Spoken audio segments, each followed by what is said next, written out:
It's Ramsey Dewey over here in Shanghai, China. What's that on my head? Man, I never wear hats. Except for when I do. This one comes from Animal MMA. It's a great gym here in Shanghai, China. I love it a lot.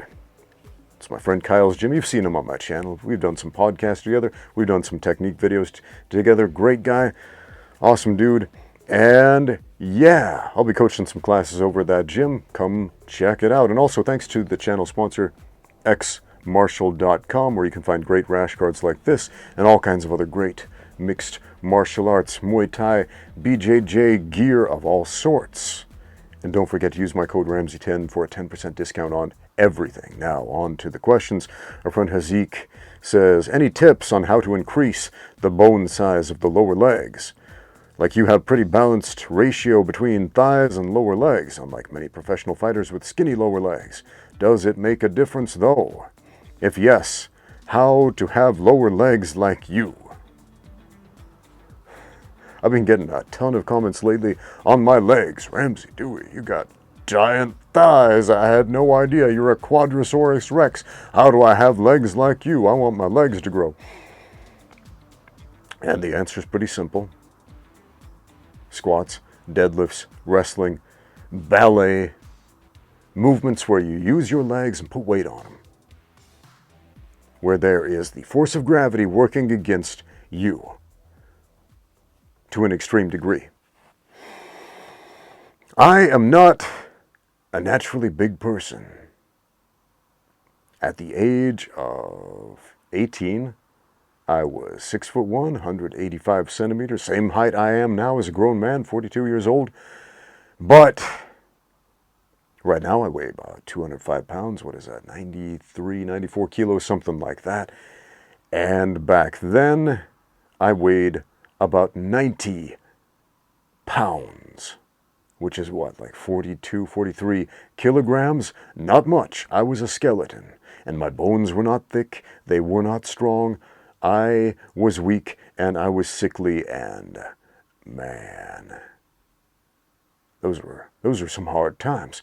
And I buckled down really hard. I worked really hard. I ate like a horse for a couple of years, and I put on some size. I put on some weight, went from 90 pounds to about 200 pounds even.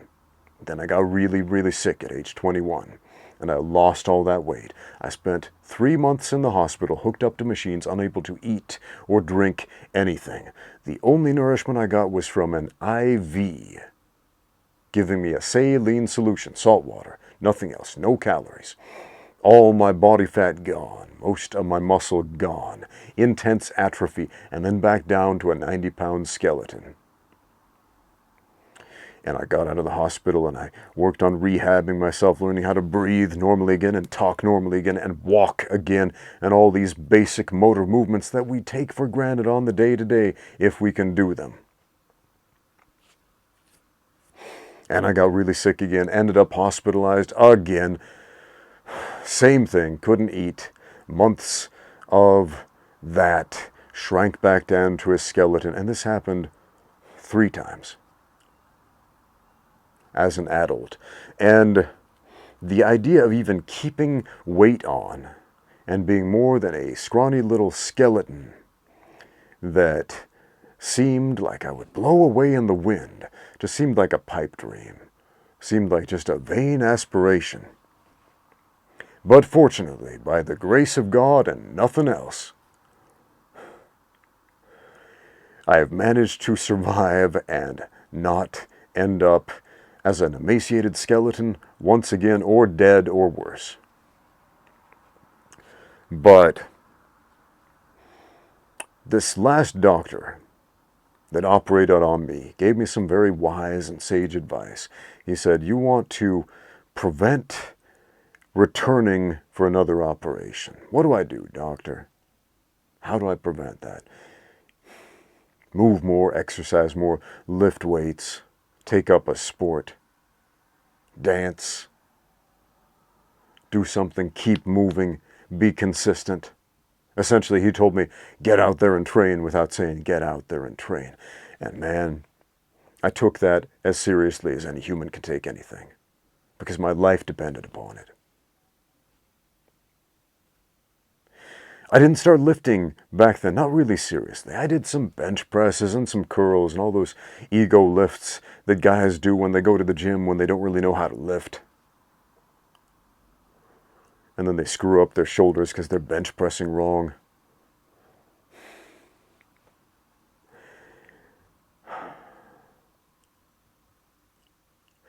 But, man, squats and deadlifts, that was life-changing. Absolutely life-changing. And it's not something I really started doing or understanding or studying or improving upon until my mid-30s. Again, I'm 42 now. And I had this epiphany after retiring from professional fighting, that being the little guy in the gym is not an advantage. Here's part of the reason why you see so many skinny, scrawny professional fighters. A lot of them don't lift because they bought into this old wives' tale that lifting will make them slow and muscle-bound and will somehow hold them back and make their athletic performance worse. And that's absolute garbage.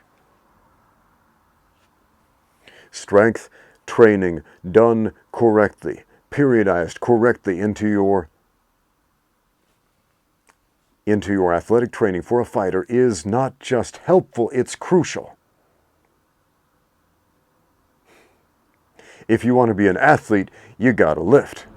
You've got to lift. Why are squats and deadlifts so important? Why did I put so much stock into those, man?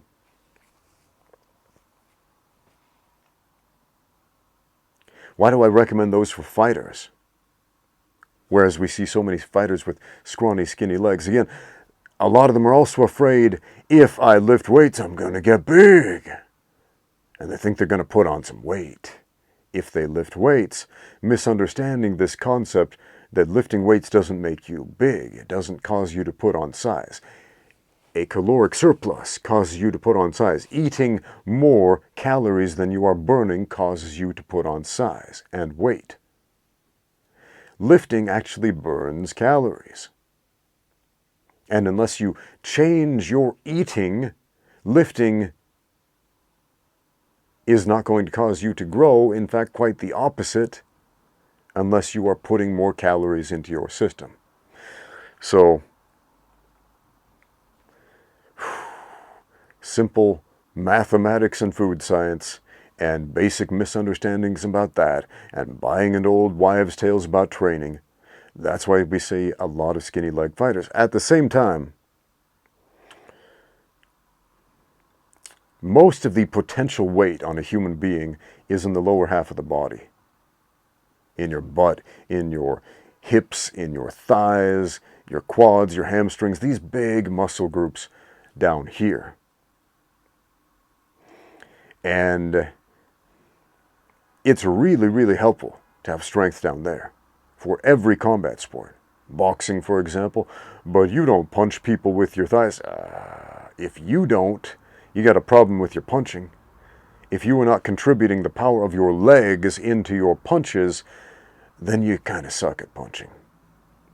And you need to change that.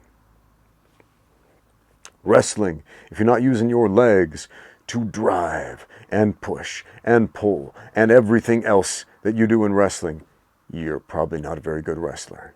In every other martial art and combat sport, if you're not using your legs to their full potential, you're not a good martial artist. Now, squats and deadlifts are not just about leg strength, they're about total body strength. Put a heavy barbell on your back. Get into a low bar squat position or even a high bar squat position.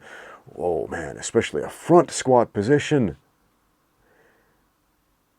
And just hold it. Doesn't have to be, you don't even have to complete the lift. Just hold that heavy weight in that position and feel what that is doing.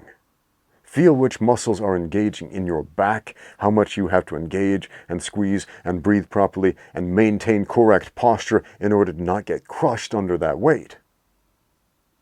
Probably have the safety bars out if you're going to test this with more weight than you can actually squat. And maybe have a friend there just in case, so you don't end up on one of those epic gym fails compilations. You ever seen those? It's like a train wreck, you can't look away. Idiots at the gym put on 1,000,000 pounds on a barbell and try to squat it when they got little chicken legs and chicken necks, and then they get killed under a barbell, and it's like, oh, why? What was he thinking? So please don't do that and say, well, Ramsey Dewey told me to do that. No, I'm just telling you, shake hands with a heavy barbell in the safest conditions possible and feel which other parts of the body besides just your legs are participating to make that happen. And it's everything. Everything. From your grip of the fingers to the grip of your toes. Deadlifts, similar concept in the fact that everything in the body participates to make that lift happen, and that it reinforces your skeletal structure, your posture, facilitates a lot of very important processes for fighting, especially grappling, clinch fighting, takedowns, etc., guard passing, man, all that good stuff. And it's just really good for your back, your whole posterior chain. Man, I feel like this message is becoming redundant at this point. But what did I do specifically to make my legs bigger, to make my bones bigger? How did I do it?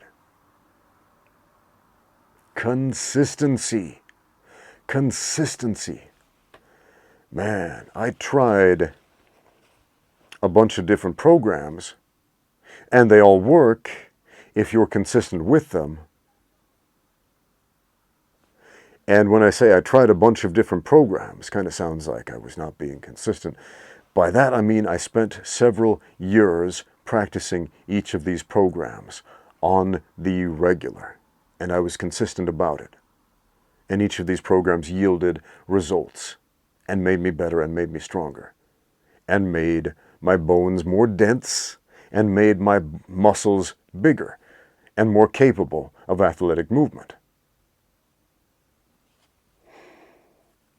A lot of people out there, not just as far as strength training or athleticism, but every aspect of life will come to me and have probably come to you with a defeatist attitude. Maybe you've been one of them. I have before. Lamentably, where they say, I've tried everything and it doesn't work. And by that they mean they stick their toes in this pond, they poke their finger in that pond, they take a little taste of that one, but they never dive in.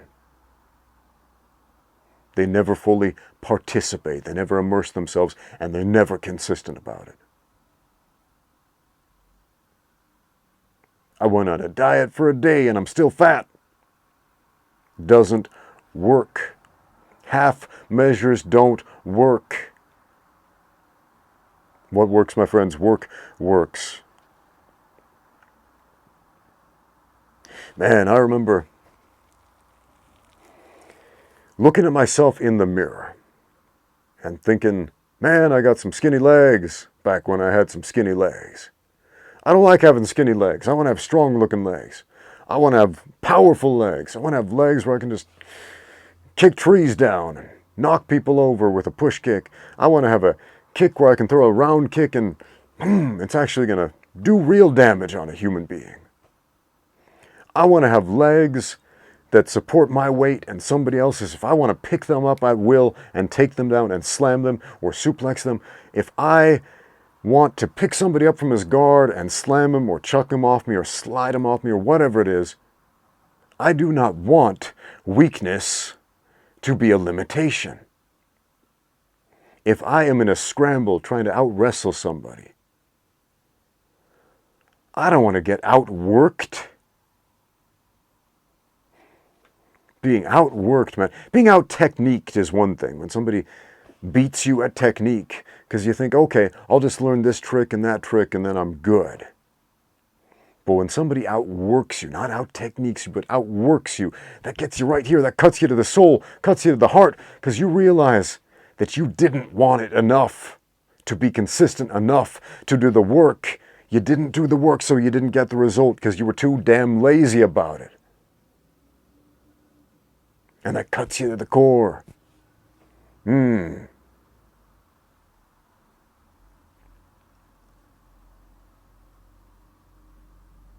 remember this fellow from Russia came to my gym and he had these really big legs. And he was kind of a smaller guy, but he had big legs, strong looking legs. And I'd seen legs like that many times before belonging to very, very good wrestlers. And he had that wrestling physique. And I looked at him and I said, "Have you wrestled before?" And he said, "A little." And in my experience, when a man from Russia tells you he's wrestled a little, that usually means he's a pretty decent wrestler. And he was, especially if he's got those big old legs. How do you get big old legs doing wrestling?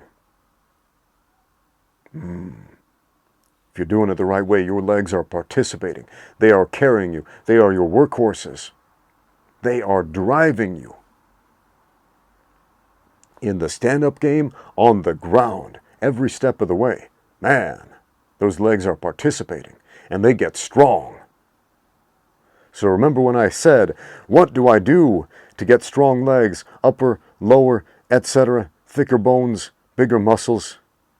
Lifting, squats, deadlifts, wrestling, and ballet. Ballet? Huh. Isn't that for girls? Yeah. And guess who else it's for? Everybody else who wants to do ballet. I danced professionally. I studied dance in college. I got a degree in modern dance, which also included the study of classical ballet, character ballet, and modern ballet, and I performed in 2 different professional ballet companies.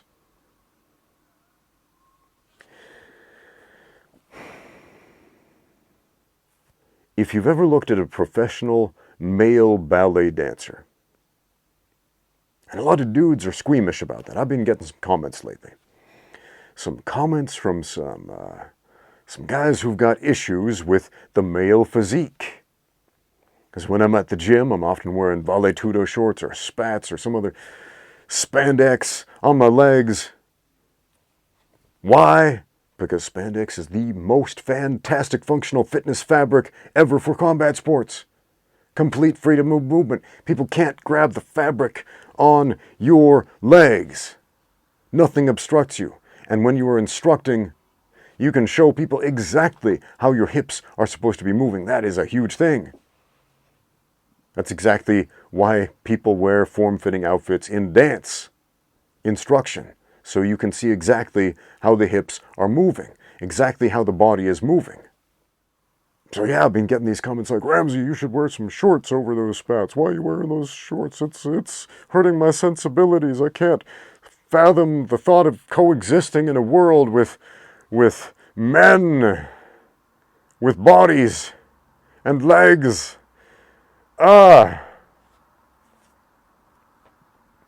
And I got this hilarious comment from this guy.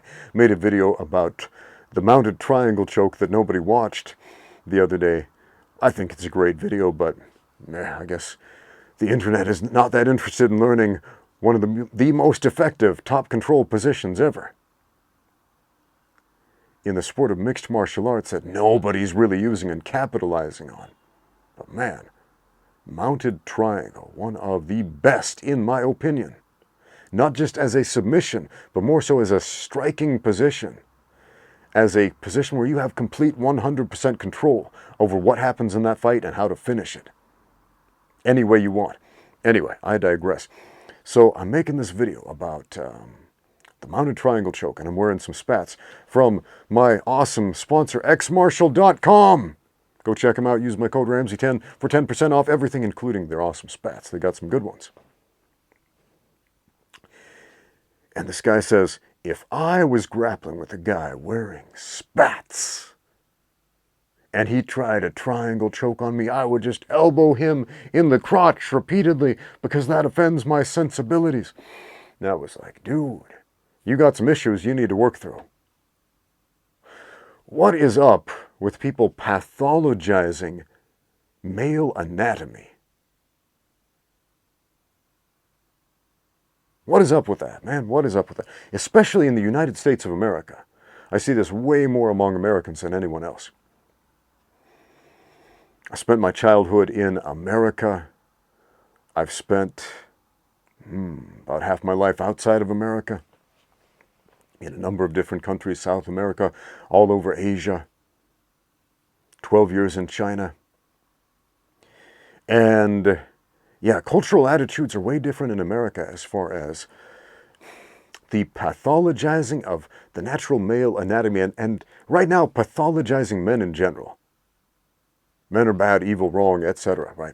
And it is often a reflection of how people feel about natural male anatomy. I mean, I'm digressing big time here. We started out talking about why are your legs so big, Ramsey?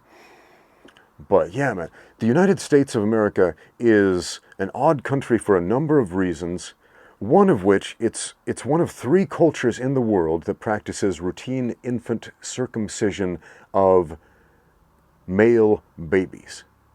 There are 3 main cultures in the world that do this. Jews, relatively small group worldwide, Muslims, more widespread worldwide, and Americans.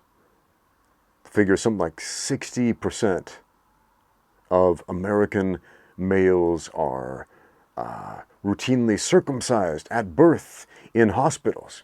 I was not. I was born at home in my house. My mother is not an American. I'm a first-generation American. That is not something that my mother brought with her from her country, and she thought it was barbaric and cruel, and I absolutely agree with that. And some people think, what? Are you some sort of intactivist? Well, yeah, man, because cutting up baby penises, man, that's weird. That's all kinds of disturbing. If you're doing that in this day and age in the United States of America, where we should know a few things about science, and this is not supported by science, cutting up baby penises, man. If you belong to a religion like Judaism or Islam who believes this is the will of God, okay, that's one thing. If you believe that the God of Israel has commanded you to participate in this behavior, okay, I can understand where you're coming from. If you live in the United States and you tell me, oh, I'm doing this because more doctors recommend it, or some garbage like that. No, what that is pathologizing normal, natural, healthy male anatomy. Yeah, man, I'm going on a crazy rant here. But it's not crazy. It's not. Hear me out.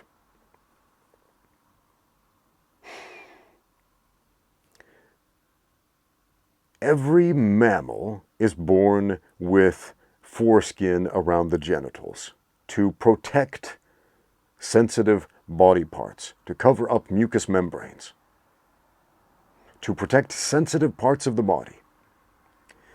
And when was it? About 100 years ago, this dude, what was his name? Kellogg, that dude who started the Kellogg's Cornflakes company, and a few other puritanical folks had this bright idea, hey, if we start cutting up the genitals of little kids, maybe it will stop them from masturbating. Because these folks went on this wild crusade to stop the youth of America from masturbating. And Kellogg had a few ideas to make that happen. One, a diet rich in flaked corn perhaps would tame the devils inside of you, making you want to masturbate. And 2, if you inflict painful wounds down there by chopping off the most erogenous area of a male's genitals, perhaps that wound, and it is a wound, will cause that child to have second thoughts about touching himself.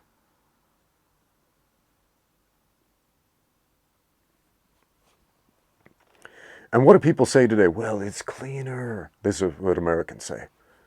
About 30% of my viewers are American, about 70% are not. And so for a lot of you, this might sound like, what the heck is going on in America? I had no idea. Or maybe you did have an idea. But yeah, this is something that is going on in America. The rates of circumcision have dropped in America over the years. It used to be like something like 80%. When I was born, it was that high, but now it's down to like 60, 65, I think. So it is on the decline. Fortunately, back in the 80s, they passed a federal law prohibiting any sort of genital mutilation of girls. The boys were not protected under that act. And again, it is excused. Oh, it's cleaner. It's cleaner to cut off a piece of a child's genitals. Guys, we live in this marvelous age of space-age technology and soap and water and showers and baths. Have you taken one of those before? If not, give it a try if you're concerned about being cleaner. The results might surprise you.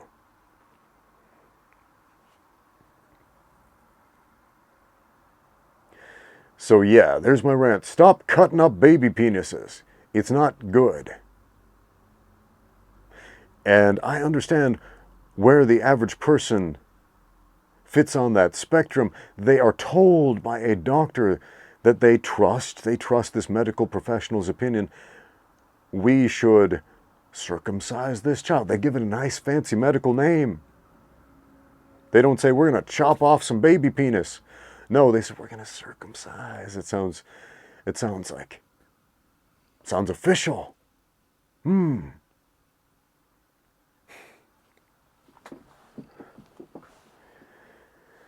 Sounds official, man. But what is it?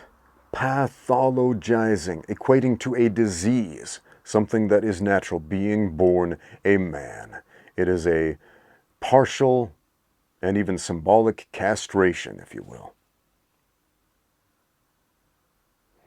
An attempt to control, to regulate, to diminish, to take away part of your manhood, in the most literal sense.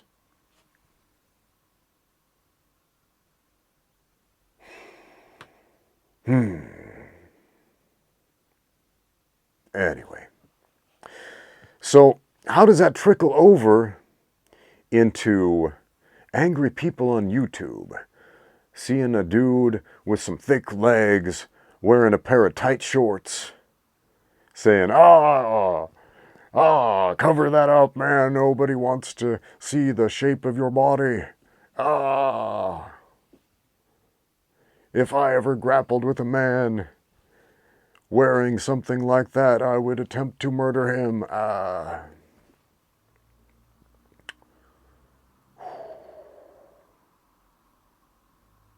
wonder about guys like that. Some people think they're closeted gay men, but I don't know about that. I don't know about that.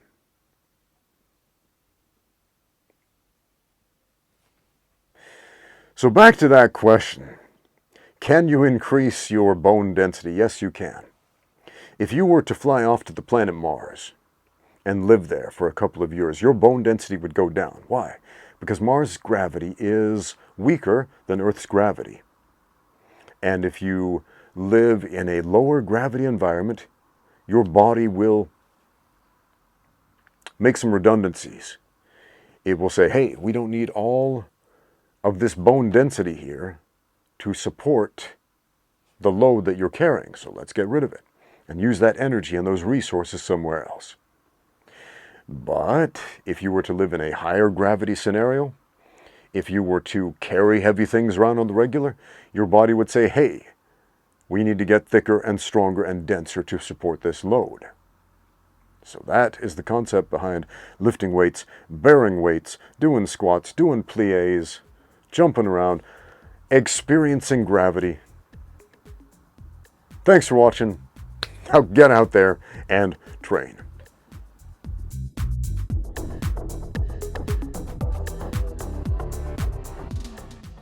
Hey fella, looks like you could use a rash guard. What for, you say?